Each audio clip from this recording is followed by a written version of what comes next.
So, you want to work in Canada? Well, if you do, there's this one acronym that you absolutely have to get familiar with: LMIA. It stands for Labor Market Impact Assessment. And honestly, it can be your direct ticket to a Canadian career. But it's also a notoriously tricky process. So today, we're going to break it all down and give you a clear roadmap to getting it done right. You know, for so many skilled professionals all over the world, this is exactly what an LMIA-based work permit feels like. It's not some open invitation. It's very specific. It's an opportunity backed by an employer that proves, hey, you are needed in the Canadian workforce. It really is your golden ticket. Okay, so what is an LMIA really? Well, the easiest way to think about it is as the government's official green light. Before a company in Canada can hire you from another country, they have to get this document from a department called ESDC. A positive LMIA is basically the government saying, yep, we've looked, we agree there's a real need for this person, and hiring them isn't going to hurt the local job market. Now, this is super important to understand. It's a two-stage game with two different players. First, your future employer does all the heavy lifting. They're the ones applying to ESDC to get that LMIA approved. Only after they get that green light do you, the worker, step in.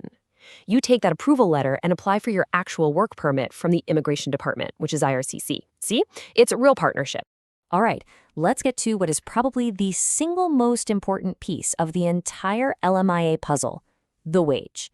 This one number is going to dictate your entire application journey, the rules you have to follow, the paperwork, everything.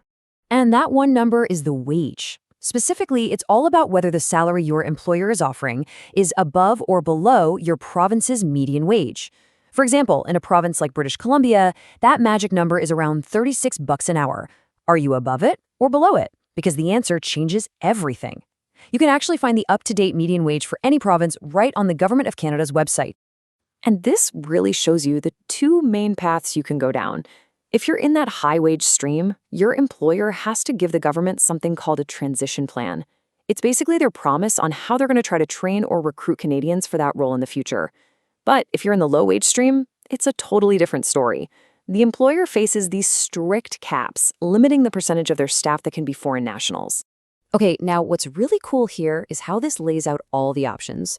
You can see the standard processing times for high and low wage, but look over at the global talent stream. This is a total game changer, especially for the tech industry. It's designed for these super specialized roles, and get this, it boasts an incredible 2-week processing standard. That's the absolute fast track for top talent, but of course, it comes with its own very unique set of requirements. So we've covered the different streams. Now let's talk about the biggest hurdle in the entire LMIA process. I like to call it the recruitment gauntlet.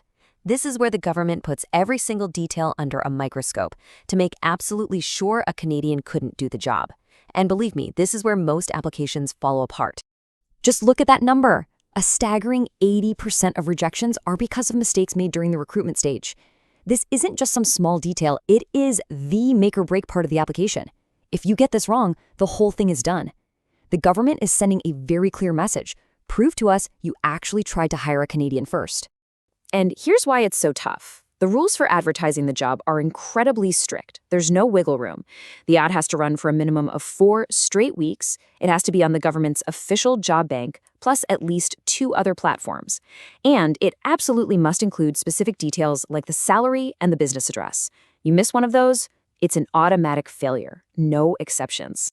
Okay, that was a lot, I know. We've covered the rules and we've covered the risks. So now let's put it all together into a clear, manageable plan.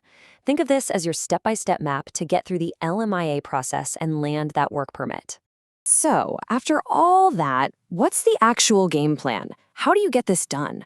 Well, it really breaks down into 6 key milestones. Let's walk through them together right now. First up, confirm the wage so you know which stream you're in. This is your foundation. Second, the employer launches that all-important advertising campaign. This is where the real work starts. Third, they must genuinely interview any qualified Canadians who apply and keep detailed notes. This is about building your case.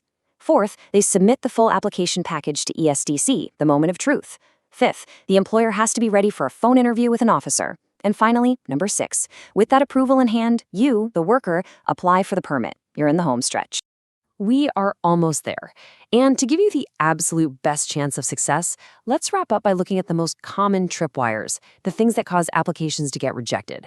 These are the costly mistakes you have to avoid, so pay close attention to this. All right, number 1, fake advertising. If it looks like the employer was just going through the motions because they already knew who they wanted to hire, it will get refused. The effort has to be genuine. Second, for those low-wage jobs, if the company is already over its hiring cap for foreign workers, it's an instant no. And third, a big one, if the wage in the job ad is different from the wage on the final job offer, the government sees that as misleading and will reject the application.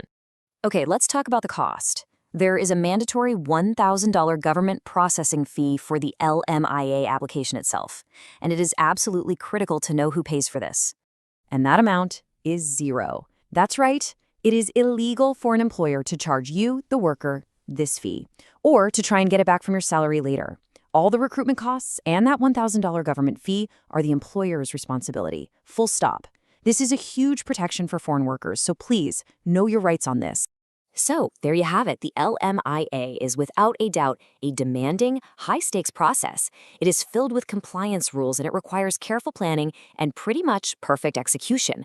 But for the right employer and the right worker, it is still the most powerful key to unlocking a career in Canada. So the real question is that golden ticket worth the price of admission?